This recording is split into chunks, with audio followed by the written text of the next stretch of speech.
and I want to let you know that The Bigger Picture is an online platform that we have created because we are all going through difficult times. 2020 has been quite a year for most of us. And, you know, whenever you're going through something difficult, we think that you need to step back and gain greater perspective. And so the reason we created this online platform called The Bigger Picture is to do that. We're trying to step back and see life in a greater way. Today we're going to be doing that. We have a special guest with us that my co-host Unique Mackey is going to introduce to you today. And so thank you for joining us. We know that this is going to be just an incredible conversation for you to hear today. Unique? Our first pilot episode was about peace, the bigger picture of peace. And we asked a critical question, and that is, what if peace wasn't the absence of something, but rather the presence of something? What if peace wasn't the absence of problems, but the presence of Christ? And so it is with that thought in mind, we wanted to introduce Easy Core. His real name is Matthew, but all his friends call him Easy. And Easy has gone through some difficult situations that he'll talk more about during the midst of this pandemic. And Easy has exemplified what it means to have peace. And so I want to introduce to you a great friend of mine. He has gone through so much over the last few months, and I want Easy to be able to teach all of us how we can maintain peace in the midst of a pandemic. And so Easy, I want to thank you, man, for just being such a light and an inspiration in our community, to John and us. And thank you for joining The Bigger Picture. Why don't you tell John and our audience where we initially met and how we grew to be such good friends? Do we have enough time? No, probably not. Well, I first met this fella at Georgia Southern many years ago. What was it? Not too many. No, we ain't that old. Well, the gray in our beards will probably tell you otherwise. Yeah, but met this fella on the campus of Georgia Southern, man, and he was always a cool fella walking around. For the longest time, I thought he was from New York, and come to find out he's really from Atlanta. I remember, I think you were part of a fraternity, the Omegas, and y'all used to know how, y'all used to have a real good time on campus, didn't you? Yeah, we did a little bit. We did lots of community service. We did everything that we were supposed to do. We were wholesome. And I'll just leave it at that. No, we really did have a good time, man. And anytime you're in any kind of social organization or fraternal organization, the eyes of campus are on you, and you do promote this, promote that, and you're doing different things around the campus, and so you kind of get well known from stuff like that. Yeah, we have. Obviously, in school, we didn't know each other very well, but over the last few months, I can honestly say that we've grown closer, and you've become a real inspiration in our community, to myself and to John, and we just want to thank you for your time and really being the epitome of what it means to have peace. Yeah,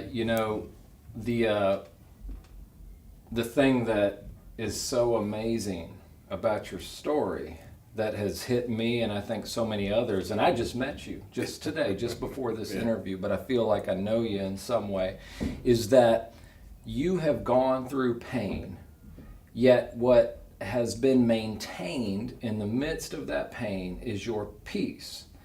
And so we want to understand how to have peace in the middle of pain, because folks are going through things, but you've gone through incredible pain, still living in that. The community got some difficult news on August 9th. Tell us about that.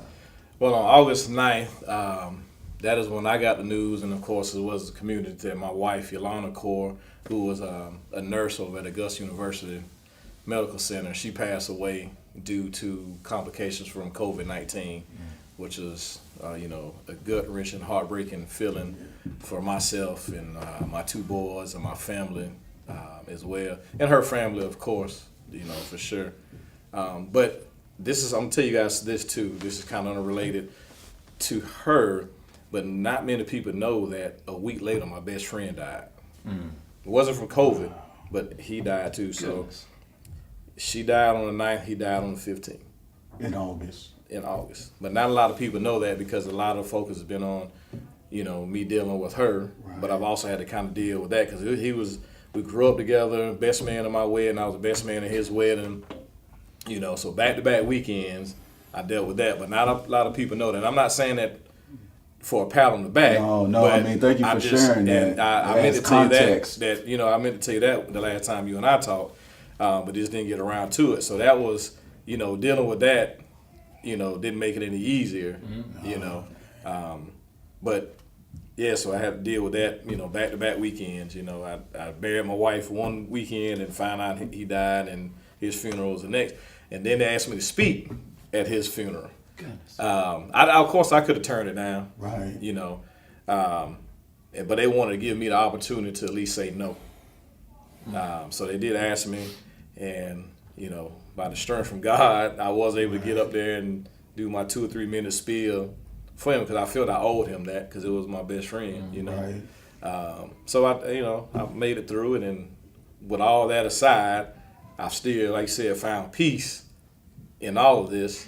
Just because I know the Lord is working on me, my family, my support system has been amazing, and it actually has brought me peace. Now, it's not, obviously I'll never get over it, the death of my wife or him, but more importantly, my wife, but the goal is to get through it. Won't get over it, but to get through it, and that's the peace, part of the peace that I have. How old was your wife?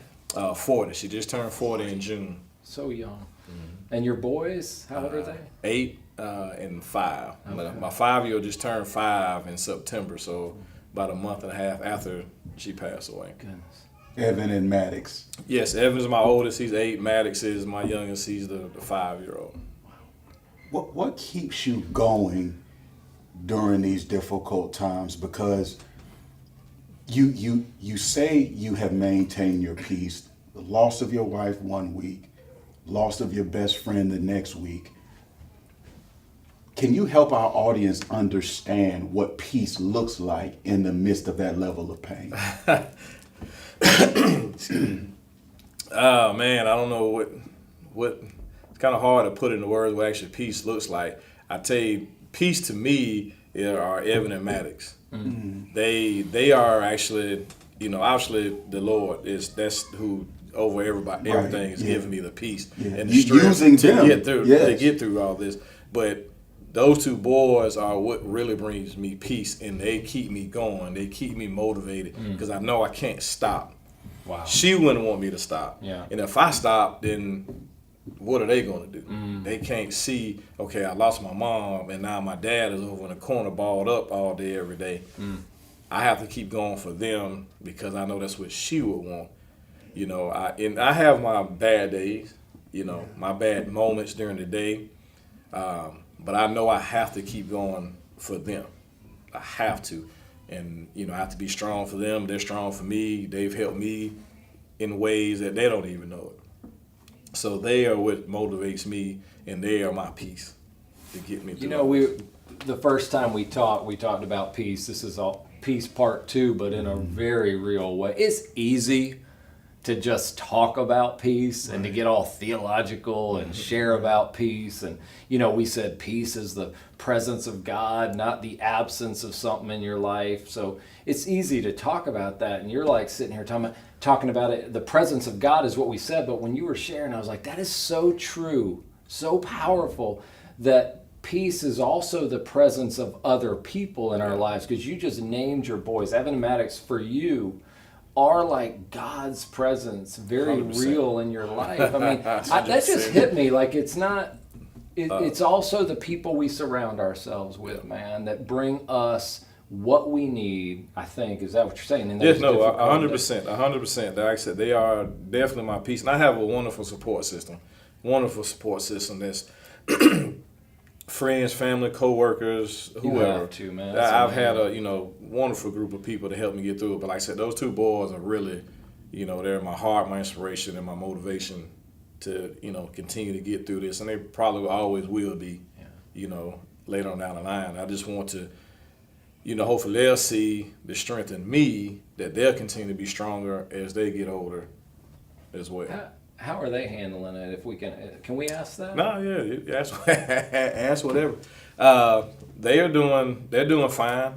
My 5-year-old, I think he understands a little bit, but maybe not as much as my 8-year-old. My 5-year-old, he has moments where at night he may cry out for her. He may see a picture if I take him to see her at the cemetery. But he's gotten better. He doesn't really have those moments as much. My 8-year-old is that joke, man. That fella has been a rock. Wow. A rock Wow. for me. He initially, when he found out, he cried and had his emotions, but it's like from then on, I guess he's just a God saying like, all right, I have to be here to make sure my dad is good, because he really hasn't shown much emotion since. And I know some people are like, well, you need to make sure he's not having it bottled up or holding all in. And I'm doing my best to make sure it's not the case. Right. I have his teachers at school checking on him. He's doing fine in school. I talk to him on a regular. Hey, if you ever need to talk, let me know. Let's talk, whatever the case may be. But if there's a time I'm crying, I feel an arm or hand on my back, on my shoulder. Hey, Dad, you okay?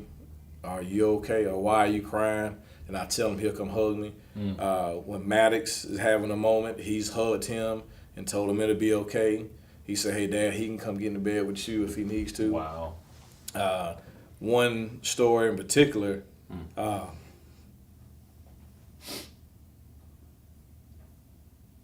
man.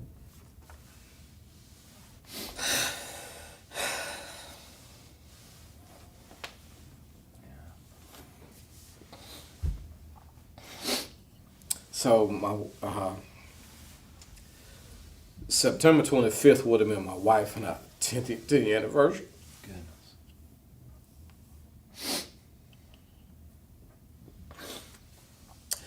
So anyway, when we got married, a buddy of mine gave us an expensive bottle of champagne, and she did not want to open that bottle. Then she wanted to wait for our 10-year anniversary.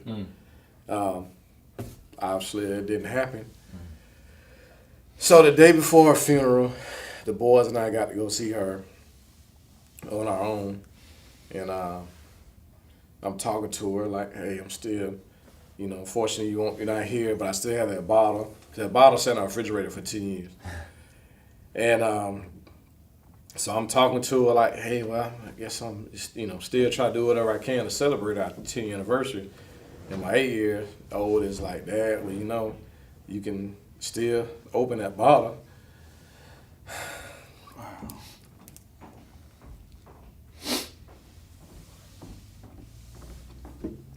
You just get a picture of Mom, put it next to you. Wow. And you can still open that bottle and celebrate.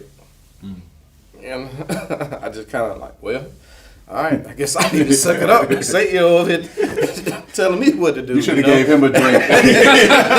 Exactly. for bringing that up. Exactly, but that just exemplifies the strength that he has as an 8-year-old, and the insight he has to put that in context, to realize that physically she's not here, and physically we can't celebrate our anniversary the way we want to, but I still can celebrate her in the way that he mentioned. And you as a he loves you, man. I mean, I have boys, and he knows your heart, and he's looking out for your heart. That's just amazing the way your boys are giving you that strength, Yeah. man. I mean, goodness, they saw what you needed. That's And what I don't want our audience to miss, and again, man, thank you oh yeah. for sharing this.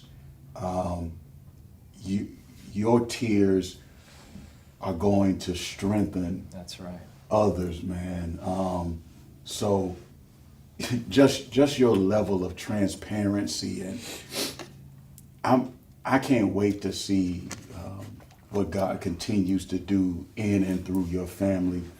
And I want to make sure we don't miss this, because God knows what we're going to go through before we do. And when the Bible says that he will supply all of your needs according to his riches and glory, those two boys were a part of him supplying that need. For sure. And we oftentimes look at God's grace, and sometimes we miss the conduit. We look around and we're like, okay, God, I want you to do something, but we miss God uses people, right? Like every time God wants to do That's something right. in the earth, he uses. That's the whole story of Scripture. Every time God uses people. And for Evan and Maddox, Yeah. at this age, Amazing. to be used by God. I don't want to skate by that. I don't want to overlook that. They are being used by God. No, I believe 100%. 100%. I know that they are. And like I said, they've helped me in more ways than they know or probably will ever know. No matter how many times I tell them, or will tell them in the future, they have given me strength or been stronger than I have, and they've been super helpful. And the fact that God is using them for that has helped me find that peace and made it, I won't say easier to deal with, but I guess more tolerable to deal with. 'Cause like I said, there's nothing that I'll ever get over. It's just getting through it, and they definitely helping me to get through it. When people go through things, I was sitting here thinking, people have been hit by things this year. Most people not to the level of what you've experienced. So our listeners are hearing this, and people start, well, gosh, I shouldn't be complaining or this or that when somebody's gone through that. Everybody goes through things in different ways. But what's interesting to me is that when pain hits a person, when suffering hits a person, sometimes they go in the opposite direction of what you're saying. Yeah. What has kept you where you are? I know the boys, right? So that's and I think that's obvious. Your boys have kept you. You've still got to be their father. You're hearing that. I've got to guide them. Sometimes people fall apart though, and we're allowed to fall apart, obviously, but you got to keep going for them. And that, what's kept you where you are and not going the other direction? People go in really bad directions sometimes. Everybody doesn't respond the way that you responded. And that's the thing, I'll answer your question in a second. But, you saying that everybody else respond the way I have, and, you said I'm an inspiration. And I tell you, if I don't know how I'm an inspiration. I'm not doing anything extraordinary. I'm just trying to be myself. I would argue with that, but that's okay. I'm just trying to be myself and be the best man and father I can to my kids. It's not like I'm purposely going out and saying, all right, this is the blueprint of what I'm doing right during these times. But to answer your question, 100%, I have to give all the credit to God. All the credit has to go to God, 100%, 1,000%, because obviously without Him, without my faith in Him, I may have veered off the beaten path. I may have went to a dark corner, but He has helped me do this. He's put people in my life to help me get through this. It's funny that you say that, and I'm answering that question. Is before my wife passed, while she was in the hospital sick, it seemed like she had people that would take care of her on the inside because I couldn't go see her, but they were kind of reporting to me, and I had a lot of people checked on me on the outside, but there were a certain group of people that checked on me constantly, religiously, and it hit me one day. I'm like, man, the Lord has, angels on the inside helping her, and he's appointed these angels to me. It was 5 of them, 5 people, and they all each served a different purpose in my life at that time to help me get through that. This is before she passed. This is why when she was in getting sick, and those same people are still helping me and with me and help guide me through even afterwards. Goodness. Because once typically when somebody passes away, it gets quiet. Yeah. You have 1,000 people checking on you prior to, but once the casket closed and they put the dirt over it, everybody goes back to their normal life, but not me. Right. So it gets a little quiet then, but 100% God has given me the strength. I know it comes from Him, and then, like I said, He won't let me ball up. He's not gonna let me, And I'm probably jumping the gun, but it kind of puts me in the mind of the Jeremiah 29:11 verse, and which my wife so loved. She had it on her board, in her office. That as long as you trust and believe, pretty much in God's work, in His words, He's gonna provide for you. He's gonna provide a future for you. That's right. You just have to stick to His script or believe and have faith, and He'll provide for you. I know the plans that I have for you. Yeah. I want to make sure our audience doesn't miss this, because I want to be extremely practical, because I want people who are suffering to walk away with some clear next steps. When you're suffering through immense pain, make sure you focus on what you do have versus what you don't. And the reason I say that is because it's clear that Easy has put his energy into what God has blessed him with versus being angry about what he could feel God has taken away. And the reason that's so key for me, Easy, is because you know my story. I lost both of my parents to AIDS. And when I felt like God took my parents away, and I responded very negatively, when there were some things I could have been more receiving of and thankful for, but I didn't have that attitude initially, and I had to go through more pain because of that. And so again, the reason I said I would argue with you that what you're doing isn't extraordinary is because I'm speaking first, and I'm one of the pastors at the table. I did not respond the way that you did. So I want people to understand that no matter how faithful you consider yourself, we all run the risk of turning away from God and being angry because we miss the blessings of what He has given us when we focus on what we don't have. And so that's key. And then the other point I want to make sure that people understand is that God's strength, when we allow Him to, will be made perfect in our weaknesses, because it sounds like what you're saying is, I know that there's something greater than me that's allowing me. Am I putting words in your mouth? No. That's right. That's right. Because it's not me. I can't take any credit for it. Like I said, I know where my strength comes from. Like I said, when I told you when we talked before, and you're right. I have to focus on the things I have, because I can be mad at what I don't have, and obviously that's my wife, and I would love for her to still be here.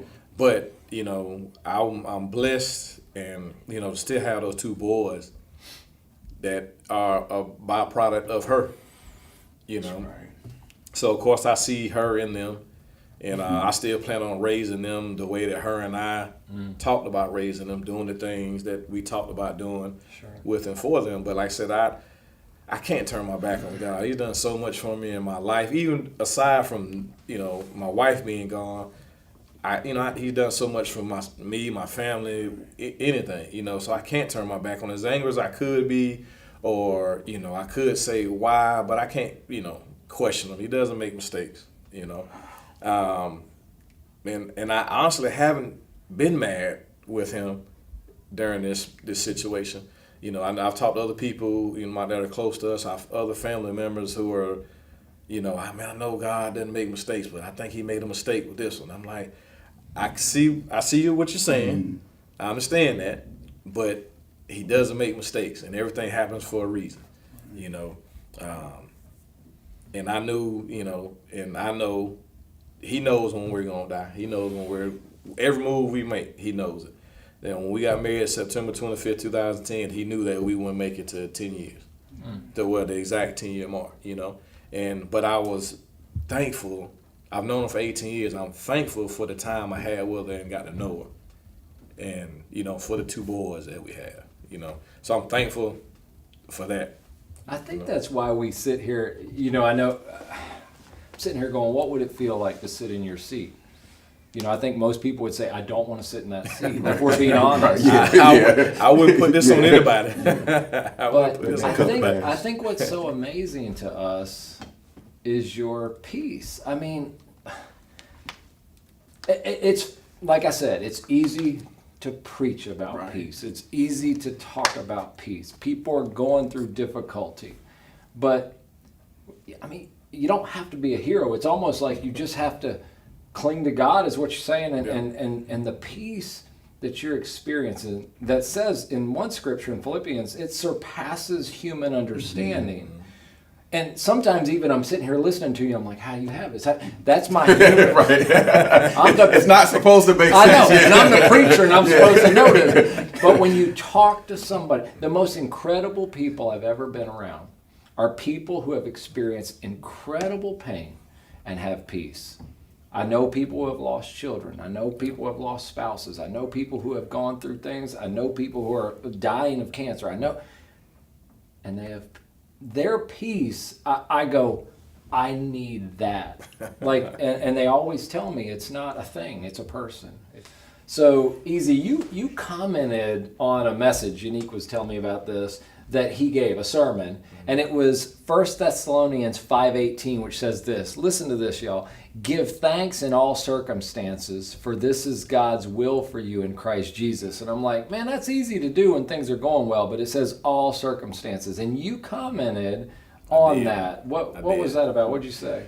So, you know, obviously God has a funny way of putting things before you when you're not expecting it. Yeah. So I would just, like I told you earlier, I have good times and bad times. Sure. And then, you know, sometimes you're just kind of sitting there and your mind's wandering off and you get a little sad or, you know, whatever the case may be. And I would just, you know, scrolling through Facebook and come across his message. I caught it right maybe like a minute or two before. I said, oh, let me click on that and just watch it.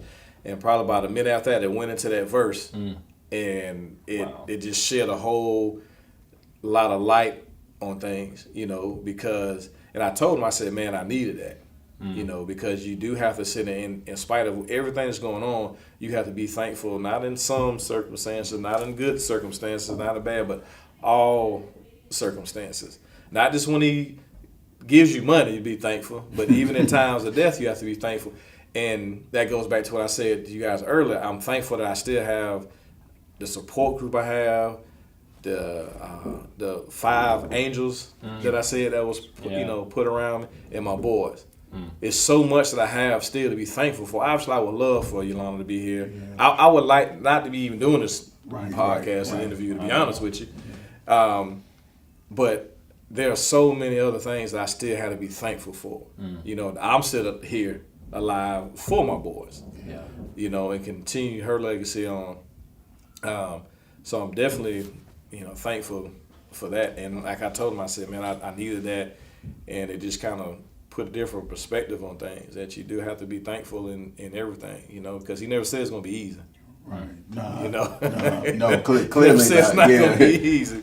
Like life's a game, and it's certainly on expert. You know what I mean? I've never heard that. There's no cheat code. No cheat code. Like, this is not easy. Well, he's the cheat code. Yeah. That's good. He's the cheat code. Well, you know, that's just to chime in on that for 1 second is I think sometimes Christianity gets presented as it's all going to be easy. It is not true.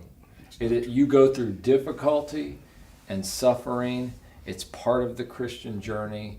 We don't know when it's coming. I often say it's like a wave at the beach. You build your sandcastle, and then the wave comes, and then another one comes. We just have no idea when that's going to happen. And so, Correct. I mean, your story and the inspiration and how you've walked with Christ in it and been a light for Him, man, is so powerful, and it demonstrates to people. I think people need to hear that when you're going through something difficult, it doesn't mean that you're less of a Christian, or you are pushing through this, not just getting through, not pushing through. Yeah. And it's just so inspirational. We're still human, not perfect by far. We're still human. So. Yeah. But again, practical steps for our audience. What is your perspective of your pain? Meaning, can I be thankful because I believe that my pain is going to lead to God's plan? And so I think it's very important for all of us as we go through the valleys of life to understand that God is with us and that we still have things to be thankful for, even not if it's about this life, right? Because you will see Yolanda again. Mm-hmm. She will see the boys again. Wow. There is something still to be thankful for, if nothing other than this isn't the only life we're going to live, right? Yeah, right. And so what I love about what you're saying is your faith has become realer in the midst of this storm. And that again is something to be thankful for. Yeah. And I just know that God is going to continue to encourage you, open up doors, and allow you and Evan and Maddox and the relationship and with all those angels just to continue to flourish. What have you been doing on a daily basis to kind of continue to help you maintain this positive perspective? Pray. Mm-hmm. Yeah. That's I guess that would be the obvious answer to that question. Pray for sure. My two boys are probably some of the most active 8 and 5-year-olds you ever meet, so they keep me busy, which is good. I keep them busy, which is good. So that kind of keeps me going, so I don't have a lot of downtime. Even though I know I probably should have some downtime, but we keep going. We just going because that's how it was before she passed away. Yeah. So we're just trying to keep things as normal as I can for them. I have, I guess, journaled directly / indirectly. Since she's passed, I think people have sent me 2 or 3 journals to write because they say it's therapeutic. Mm-hmm. And at first I wasn't writing anything. Well, let me step back. I never really wrote anything down. She was always the one that would write things down, plan stuff out. She'd get a calendar, like, hey, will you have this date? Will you have this date? And you get stuff all over the calendar. I just kind of go with it. But when she was sick, I said, you know what? Just to help me, so when she comes through, she gets better, I can say, look, here's what happened this day, that day. So I actually started journaling then. Just each day I would write down, hey, this happened. The boys did this. The boys did that. This is why she was still alive but was sick. That way I could show it to her. And it also helped me to remember, like, you went from this extreme to this extreme. Or you were this sick, but you got well on this day. So I do have that. And then people have since then said to continue that, him being one. But I didn't always initially write it, and I would post things on Facebook, and then another friend of mine said, hey, you wrote in that journal? And I said, no, not physically, no. He says, you're journaling whether you realize it or not, even though you may not be writing it down on paper. And then when she was sick, a friend of mine said he had a dream that when she got out of the hospital, she was going to write a book. Obviously, that's not going to happen, but maybe, him and I talked about this, maybe, I don't know, I don't see myself writing a book, but whatever God's plan is for me, I guess it's his plan. Like, he gave me some advice on how to journal, and maybe it'll all come through into some type of book, or, kind of like your situation. That's one of the ways. Another way, I've kind of dealt with it, and it may be crazy to some, but it's like I almost face the fact that she's not here. You know, I put myself in the fire just to see if I can deal with it or to kind of get it out of the way.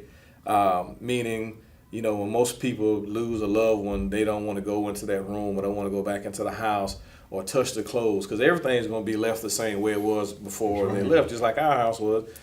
Everything was the way it was when I took her to the hospital. So when she passed, you know, you just kind of go. I went in there and just said, you know what, I just got to embrace it. She's not here. Let's get this out the way, because running from it will not save you. So people won't look at the clothes. They won't go in the drawers. They won't smell the scents. I went in there, and I guess it's like a TV, something off TV. You know, I went through the closet, looked at the clothes, touched the clothes, smelled the clothes. You know, I laid across the bed. Wow. You know, I went into the bathroom, opened up the drawers where makeup was, and, you know, looked at that stuff, you know. But that was kind of, in a sense, therapeutic to me. It may not be the best for everybody else, you know, because whether they can handle it or not, I don't know. But I always been kind of the one that's, all right, this is what's going on. This is a bad situation. I need to throw myself in it. For whatever reason, I don't know, but it helps me. It may not help you, but it helps me. I think it's something biblical to that. You know? I like to call it enduring versus exiting. The Bible says that for the joy set before Christ, he endured the cross. And because he endured the cross, he is now sitting at the right hand of the Father. So it's something about embracing your pain that will put you in your purpose. Jesus' purpose was to serve at the right hand of God's throne. So he got there through embracing the cross, and that put him in his ultimate position of purpose. So when I hear you say, you know what, Unique, it may sound crazy, which doing Christian things usually do. You know, it's nothing that makes sense about how we serve God and our faith, etc. And so, it does sound crazy to really immerse yourself in that pain, but I do think it's something supernatural that happens at that point, because as we said, his strength is made perfect in that weakness. And so I think that is an opportunity for God to show up even greater, and through that push you even further into the purposes that he has for you. So again, I don't care what you say, what you're doing is extraordinary. You know, it's supernatural. You're a natural man. Like you say, I make mistakes, Unique. I don't have good days every day, but that's not what a Christian lifestyle is. It says a righteous man falls 7 times, Gets up again. but he gets up again. So it's not about perfection. It's about persistence. And I think I sent you a text, you know, if you don't mind me sharing. You know, Easy was saying, you know what, Unique, I just had a bad day, man. You know, some things didn't go the way I planned. And just to sum it all up, I was like, man, don't you dare think about beating yourself up, man. You're enduring. Like, things are not going to go perfect. That's an unrealistic expectation, man. You running circles around these dads out here, man. Like I said, straight up what I said, I was like, man, I think I'm an excellent father, and you make me feel like crap, bro. Like please stop sharing, man. But that's it. That's not my purpose in this text. You know? Like you make me, I'm like a deadbeat dad, man. Like, but again, like for you all that are struggling, it is okay. You're gonna fall. You're gonna make mistakes.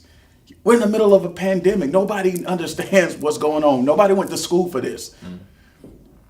But as long as you get back up, if you don't walk away from this with anything else, know that you can get back up. Know that you can endure. And God can bring purpose out of your pain. So I just want to thank you, bro. Thank you guys for having me. Thank you guys for having me. You're amazing, man. I appreciate it. Such an inspiration. You know, as we're closing this up, I was thinking about this. There are times oftentimes actually at a celebration of life service is what I call it, but sometimes people say a memorial service, a funeral service.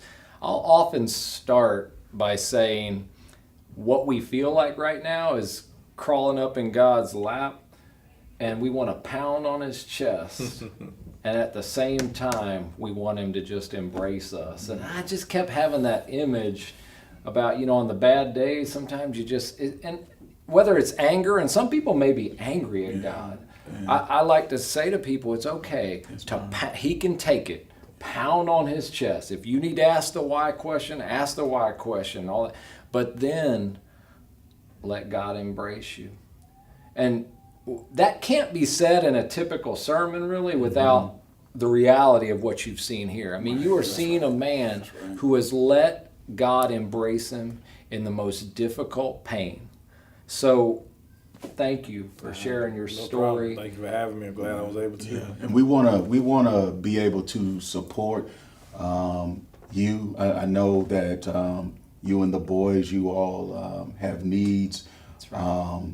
You're doing an excellent job of continuing to push and provide for them, but still, if there is anybody that would like to support, we do have a GoFundMe set up for Easy and his two boys, and so that information will be on your screens.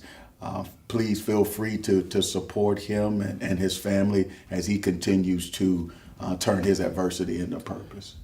Thank you. Thank you. Appreciate you being here. Friends, as we close this out, I just want us to remember that peace is possible and really probable in your life if you will focus on the presence of God rather than always the problem. And we've seen that in a very real way today. So our next episode is going to air. We are airing the Bigger Picture episodes on the first Wednesday of each month. So the next one will be December 2nd, but I don't want to push there too quickly except to tell you it's coming. And then we would really love it if you would share this story with others. So share it through the media and the platforms that we have. Tell your friends. There are people, not just you, but in your life, in your circle, family, friends, coworkers, people that if you just hit the share button are going to just hear this story and it's going to speak to them. So please share it, because y'all, stepping back and seeing God at work and seeing the bigger picture is what it's all about. Thank you for joining us.